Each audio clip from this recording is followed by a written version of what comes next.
हरे कृष्णा हरे कृष्णा कृष्णा कृष्णा हरे हरे हरे राम राम राम हरे हरे।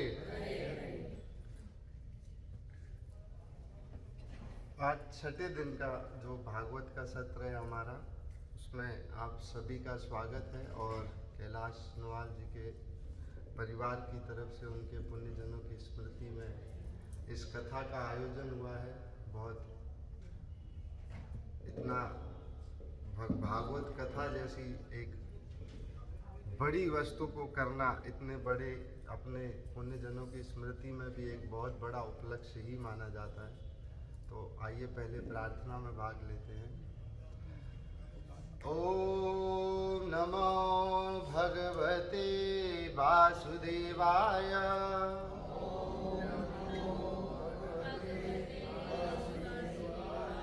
ओम नमो भगवते वासुदेवाय।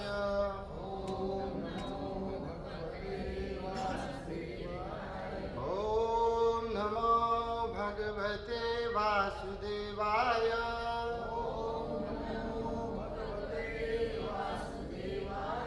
नारायणं नमस्कृत्यं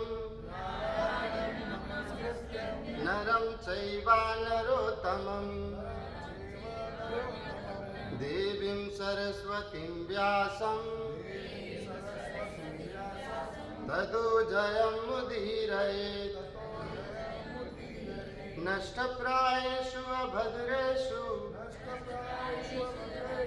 नित्यं भागवत सेवया। भगवती उत्तमा श्लोके भक्तिर्भवति नैष्ठकी। कृष्णाय वासुदेवाय देवकी नंदनाय च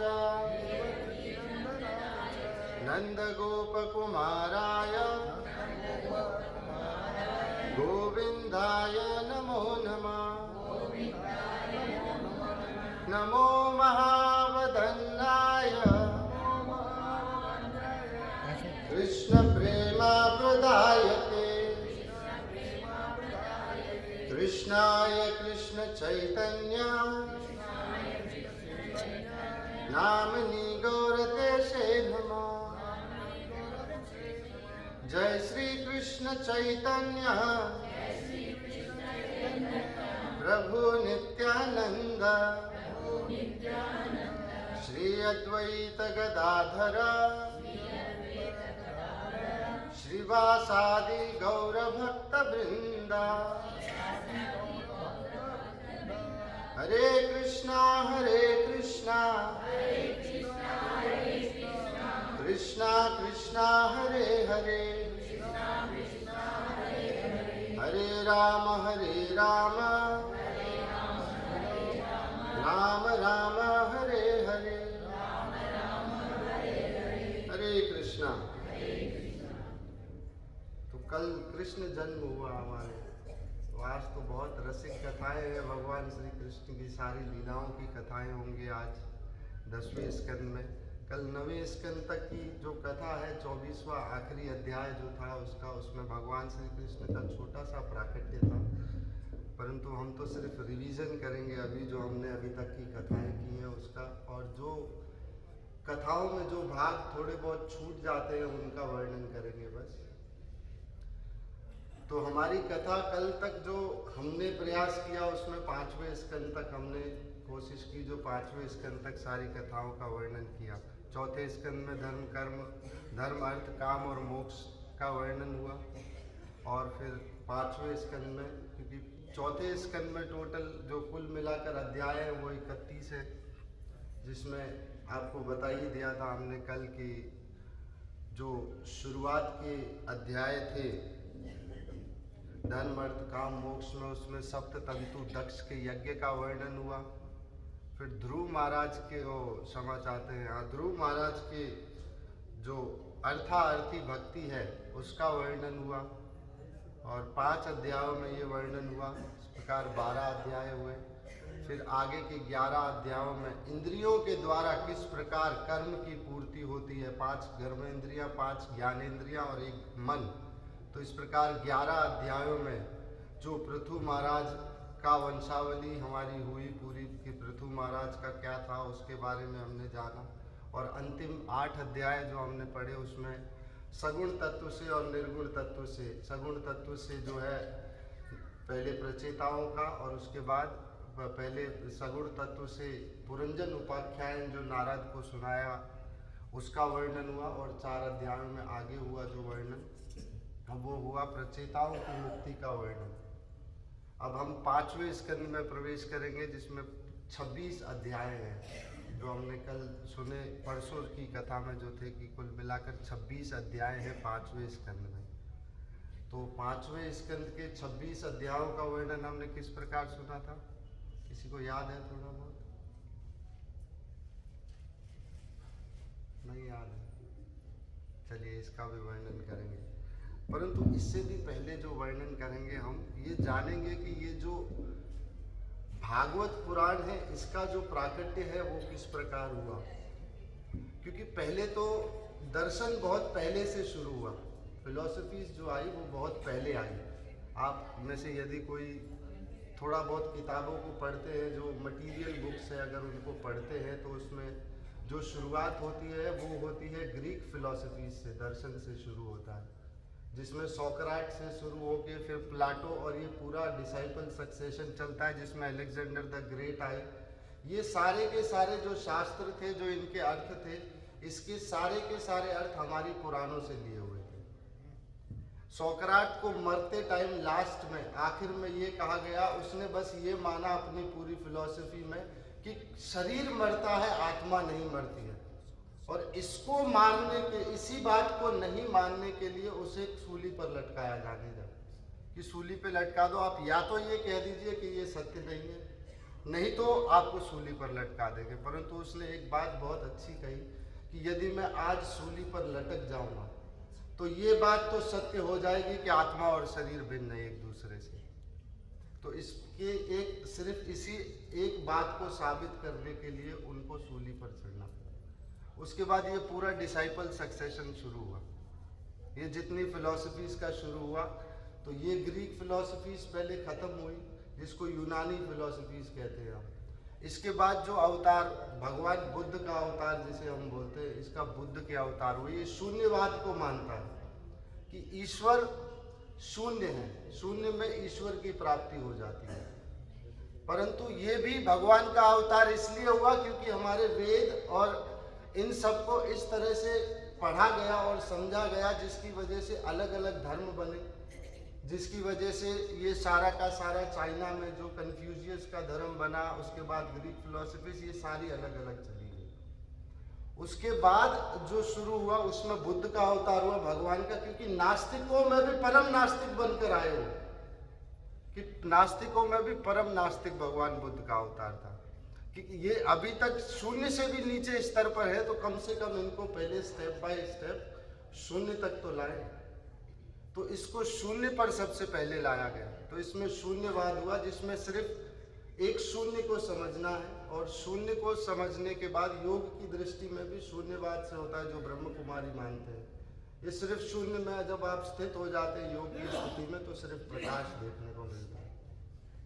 तो ये प्रकाश जब हुआ तो ये समाप्त हुआ बुद्ध की स्थिति तक, जीरो तक। ये भगवान के अवतार नास्तिकों में नास्तिक बुद्ध हुए।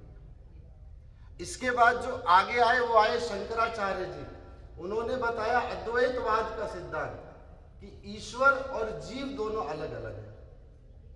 तो ये इस अद्वैतवाद को इसको कहा गया कि ये अद्वैतवाद का सिद्धांत है। परंतु ये भी पूर्ण नहीं था, ये एक स्टेप हम ऊपर आए, हमारी फिलॉसफी शून्य से एक पर आई वापस। क्योंकि धर्म हमारा महाभारत काल खत्म होने के बाद, समाप्त होने के बाद, मुगलों के सारे शासनों के बाद समाप्त हो चुका था।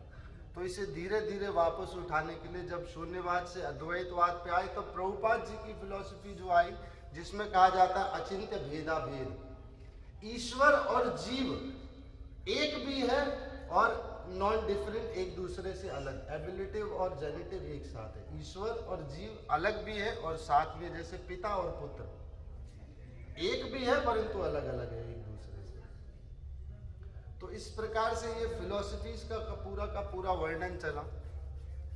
और इसके बाद हमारे जो भागवत पुराण है, इसमें तो ये आप सभी ने सुना ही कि किस प्रकार वेद व्यास जी ने जब 4 वेदों को, एक वेद को 4 में विभाजित किया, 4 को 108 उपनिषदों में विभाजित किया, फिर उपनिषदों के खंडों को समझाने के लिए पुराणों का निर्माण किया 17 का, लेकिन फिर भी संतुष्ट नहीं थे। वेद व्यास स्वयं संतुष्ट नहीं थे ये सारे लिखने के बाद भी। क्यों नहीं संतुष्ट थे?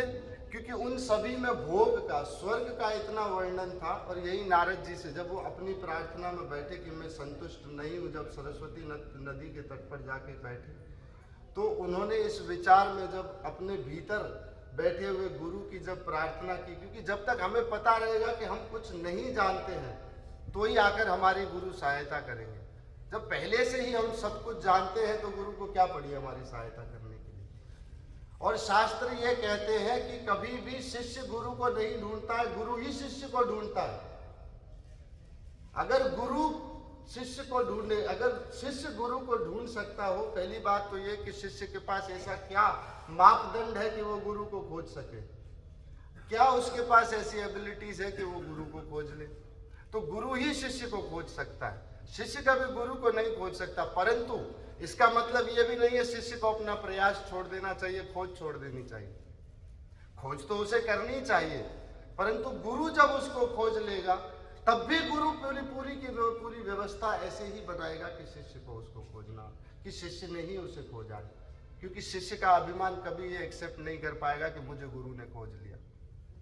और अभिमान की निवृत्ति हो नहीं सकती जब तक शरणागति होगी नहीं। जब हम शरणागति में जाते हैं तो अभिमान की, इंद्रियों की वासना की जब निवृत्ति करनी होती है तो ये उपासना से सिद्ध होती है। भगवान परम पुरुष की उपासना में जाएंगे तो इंद्रियों की वासनाओं की निवृत्ति हो जाती है।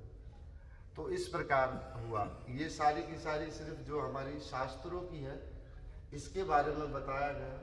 तो जब पहले स्कंद में पूछा गया परीक्षित, जब ये पूछते हैं सनक आदि ऋषि सूत गोस्वामी से कि ये भागवत कब, कहाँ और किसकी प्रेरणा से प्रकट हुई। ये 3 प्रश्न पूछे हैं कि भागवत कब, कहाँ और किसकी प्रेरणा से। तो इसमें बताया गया बद्रिक शंडप मंडले ऋषि छत्र वर्धनम।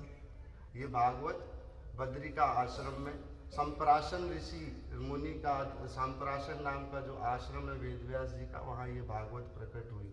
और ये पूर्ण भागवत है जिसमें कहा गया भागवतम रसमालयम। ये भागवत पूर्ण रस है, इसके अलावा इसमें कुछ नहीं है। ईश्वर और ईश्वर के भक्तों की कथाएं हैं सिर्फ। इसमें ना ऐसा कुछ आपको दिया हुआ है कि जिसमें ज्ञान हो बहुत अधिक, और ना ऐसा कुछ दिया गया है बहुत अधिक। ये सिर्फ ईशानु कथा, ईश्वर और भगवान के भक्तों की कथा है इसमें। तो ये जब व्यासदेव जी ने जब इस भाव में अपने भक्ति योग के माध्यम से जब ये देखा कि ये अपने पूर्ण पुरुष का जब संपूर्ण भगवान का दर्शन किया, तब उन्होंने जाना कि भागवत, तब उन्होंने इस भागवत का निर्माण किया, इसका संकलन किया। तो भागवत कितनी महान है और इसकी तपस्या कितनी लंबी है, आप सबने तो सुना ही है। वैसे सारे ही, ऐसा नहीं है टीवी सीरियल्स नहीं देखते हैं, इसमें भागवत को बहुत अच्छे से सबने जाना भी है कि भागवत किस प्रकार से प्रकट हुई है, किस प्रकार सुखदेव गोस्वामी, क्योंकि भागवत सबने कही। भागवत तो 4 विशेष संप्रदाय में जो बड़े संप्रदाय हैं उसमें भागवत पर ही आधारित है। चारों की चारों विशेष संप्रदाय जो है वो भागवत पर आधारित है। जिसमें एक रुद्र संप्रदाय है, इसमें शिवजी पार्वती को 1 साल पर्यंत पूरी भागवत सुनाते हैं। एक श्री संप्रदाय है जो रामानुजाचार्य से शुरू होती है, इसमें पूरी भागवत पर आधारित संप्रदाय है ये भी। फिर एक बलराम जी से शुरू होती है, जो उन्होंने सनक आदि ऋषियों, जो सनक आदि ऋषि हैं उनको जो 4 कुमारों को भागवत सुनाई। ये निम्बार्क संप्रदाय, ये भी पूरी भागवत पर आधारित संप्रदाय है। तो ये 4 विशेष संप्रदाय भी भागवत पर आधारित है। और एक विष्णु स्वामी के द्वारा जो संप्रदाय चली वो भी भागवत पर आधारित संप्रदाय है। तो भागवत बहुत विशेष है। और हमने जो कथाओं को श्रवण किया उसमें अभी हम 10वें स्कंद में आज प्रवेश करेंगे। फिर जब छठे स्कंद की हम बात करते हैं, 5वें स्कंद में हमने आपको बताया कितने अध्याय हैं, तौली जी को याद नहीं, 26 अध्याय। चौथे स्कंद में है कुल मिलाकर, याद है आपको, 31 अध्याय है। फिर पांचवें स्कंद में हम प्रवेश करते हैं जिसमें 26 अध्याय हैं, जिसमें जो वर्णन होता है 24 तत्वों से सृष्टि किस प्रकार होती है, और जीव और ईश्वर मिलके कुल मिलाकर 26 तत्व हो जाते हैं, जो सृष्टि का पूरा निरूपण होता है। इसमें इनकी कथाओं का हमने श्रवण वर्णन किया, और इन कथाओं में आगे आने वाली कथाओं को जो हम सुनेंगे। फिर पिताजी ने कल जो कथा हुई थी उसमें, परसों एक कथा हुई थी जिसमें ये बताया गया था कि भारत में 7 द्वीप हैं। 7 द्वीपों को हमने जाना और 9 वर्षों को जाना। जो पृथु महाराज जिन्होंने अपने रथ के पहियों से सूर्य की गति को बदल दिया, उन्होंने 7 द्वीपों का जो रत्न सारे निकले, उन 7 द्वीपों से निकले रस, जिसको हम कहते हैं। ये 7 द्वीप है, जिसमें एक जम्बू द्वीप है हमारा भारत। इसको भारत खंड जो हमारा कहते हैं, इसको जम्बू द्वीप कहते हैं। ये जम्बू द्वीप है, इसमें सूर्य की उपासना होती है। फिर एक आता है पलकश द्वीप। पलकश द्वीप में चंद्रमा की उपासना होती है। इसके चारों ओर, जैसे जम्बू द्वीप के चारों ओर क्षीर सागर है, इसमें समा चाहते जो जम्बू द्वीप के चारों ओर है, ये खारे पानी का सागर है इसके। फिर पलकश द्वीप है, इसमें गन्ने के रस जैसा एक सागर है, और यहाँ पर चंद्रमा की उपासना होती है। इसके बाद आता है जो तीसरा द्वीप आता है हमारा। पहले तो शक व पूरे 7 आप सुन लीजिए कि पहला द्वीप जम्बू द्वीप है, फिर पलकश द्वीप है, फिर कुश, क्रौंच, शक और पुष्कर, ऐसे 7 द्वीप हैं ये, जिसमें अलग अलग 5 जो तत्व है उनकी उपासना होती है, और ब्रह्मा और सूर्य आदि की उपासना होती है। और फिर 9 वर्ष हैं। ये 9 वर्ष में से एक ही वर्ष दिखता है भारतवर्ष, जिसमें नर और नारायण की उपासना नारद जी करते हैं। बद्रिका आश्रम में जो नर और नारायण की उपासना नारद जी करते हैं, ये एक वर्ष है जो हमें दिखता है। इसके अलावा एक बताया था एलावत वर्ष जो है, इसमें शंकर जी पार्वती जी के साथ रहते हैं। यहाँ कोई और पुरुष नहीं आ सकता, सिर्फ स्त्री रह सकती है। तो ये एक पहला वर्ष है। इसके बाद एक भद्र वर्ष है दूसरा। ये भद्र वर्ष है जहां पर धर्मराज के जो पुत्र हैं वो भगवान हैग्रीवी की पूजा करते हैं। हैग्रीवा जो अपने वेदों का विस्तार करते हैं घोड़े जैसी गर्दन से, हैग्श्रीवा भी कहते हैं जिसको। फिर इसके बाद एक हरि वर्ष आता है, जिसमें प्रहलाद महाराज नरसिंह देव जी की उपासना पूजा करते हैं। उसके बाद एक केतुमाल वर्ष आता है, जिसमें लक्ष्मी जी संवंतर के साथ विष्णु जी की उपासना करती हैं। फिर एक रमणीक वर्ष आता है। रमणीक वर्ष में वैवस्वत मनु भगवान मत्स्य अवतार की पूजा करते हैं। फिर एक हिरण्याव वर्ष आता है, हिरण्याव वर्ष। फिर एक 7वां वर्ष आता है, इसको हम बोलते हैं जहां किम पुरुष वर्ष, जहां हनुमान जी भगवान राम की उपासना करते हैं। और एक हमारा भारत वर्ष है। तो ये 8 मैंने बताए। इस तरह 9 वर्ष है जिसके बारे में वर्णन हुआ पूरा का पूरा। और फिर कृष्ण कथाओं का वर्णन हुआ। पृथु महाराज का पूरा जन्म चरित्र हमने 5वें स्कंद में सुना। जो उसके बाद क्षमा चाहता, फिर 15 जो 5वां स्कंद शुरू होता है, इसमें कुल मिलाकर हमने आपको बताया कितने अध्याय हैं। टोटल 26 अध्याय हैं, जिसमें 15 अध्यायों में शुरू के में जो स्वयंभू मनु के दूसरे पुत्र थे प्रियव्रत, उनके पूरे के पूरे वंश का वर्णन था। जिसमें प्रियव्रत महाराज के वंश में आगे चलकर अग्निधर उनके पुत्र हुए, फिर अग्निधर से उनके पुत्र हुए नाभि के जो पुत्र हुए भगवान ऋषभ देव का हमने वर्णन सुना। फिर ऋषभ देव की शिक्षाओं का हमने वर्णन सुना।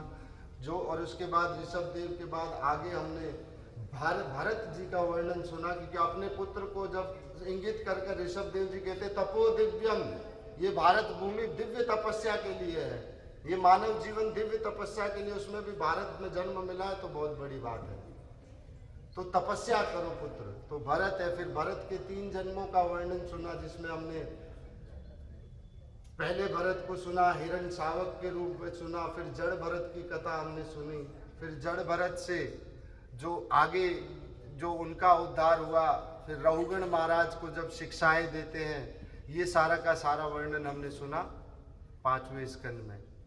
फिर छठा स्कंद जो शुरू होता है, इसमें कुल मिलाकर 19 अध्याय हैं छठे स्कंद में, इसका वर्णन हुआ था, छठे स्कंद का वर्णन हुआ। तो ये जो वर्णन हुआ छठे स्कंद का, इसका हम आगे वर्णन करेंगे जरूर अवश्य। तो छठे स्कंद में किसकी कथाएं आती है? सर्वप्रथम प्रजापति दक्ष के प्रचेताओं के पुत्र के रूप में,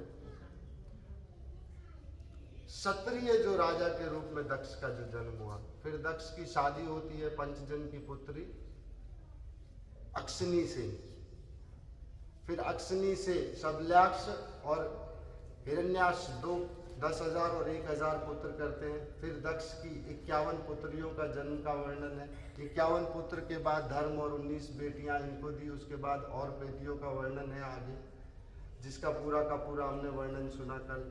फिर 7वां स्कंद आता है, जिसमें 15 अध्याय हैं, कुल मिलाकर 15 अध्याय हैं, जिसमें पहले 5 अध्यायों में वर्णन आता है,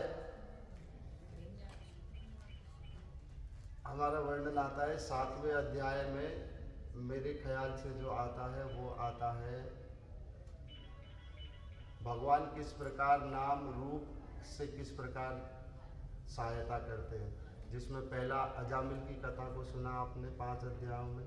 फिर ध्रुव महाराज, प्रहलाद महाराज के चरित्र को सुना, और फिर प्रहलाद महाराज की शिक्षाओं को सुना कि परिवार धर्म कैसा होना चाहिए, पुत्र धर्म कैसा होना चाहिए, राजा का धर्म कैसा होना चाहिए। फिर 8वां स्कंद हमने पूरा सुना, जिसमें हम पूरा का पूरा समुद्र मंथन का वर्णन सुना, किस प्रकार भगवान वर्णन करते हैं समुद्र मंथन का, पूरा देवीय जो देव असुर संग्राम का पूरा वर्णन सुना। फिर 9वें स्कंद का वर्णन हुआ। 9वें स्कंद में तो सारी की सारी वंशावली है, सारी सूर्य वंश का है। पहले सबसे पहले अध्याय में जो सूर्य वंश के पहले राजा हुए जो सुदमन्यु, उनका पुत्र जो वर्णन है, उसमें लड़की हो जाने का, एलावत वर्ष में जाने के बाद लड़की हो जाने का, स्त्री में बदल जाते हैं, उसका वर्णन सुना। फिर आगे हमने सुना, इसी में सूर्य वंश का पूरा वर्णन सुना। फिर निमि महाराज का वंश सुना हमने। फिर उसके बाद परशुराम जी की कथा कल मिस हो गई थी, और एक राम कथा हमारी जो थी वो जो आती है वो मिस हुई थी, वो आज पिताजी राम कथा और इसमें आगे की कथाएं करेंगे। तो ये तो खाली रिवीजन हुआ। अब आगे मैं किस विषय पर बात करूं, मैं ये समझने की कोशिश कर रहा हूं अभी तक कि किस विषय पर बात करूं, कि भगवत तत्व पर बात करनी चाहिए, ज्ञान तत्व पर बात करनी चाहिए, शरणागति पर बात करनी चाहिए, या किसी और वस्तु पर बात करनी चाहिए। परंतु मैं समझता हूँ कि सही तरीके से पिताजी ही इनको अच्छे से कर पाएंगे, क्योंकि मैं छोटे से बोलने में बड़ा थोड़ा सा मैं अपने आप को विचलित समझ लेता हूँ। अगर 1-2 घंटे का समय हो तो मैं बहुत अच्छे से उनको बोल पाऊँ। तो छोटे में बोल पाने के माध्यम में थोड़ा अभी कंठस्थ नहीं हूँ मैं, परंतु मैं आगे ज़रूर इसकी आपको जब लंबा भगवान की कृपा रही और अधिक प्रयास भगवान की कृपा से और आशीर्वाद से मिला, तो मैं अधिक ज़रूर इसके बारे में और बोल पाऊँगा। तो अभी के लिए मैं वाणी को विराम देता हूँ, और प्रभु जी पधार चुके हैं। हरे कृष्णा।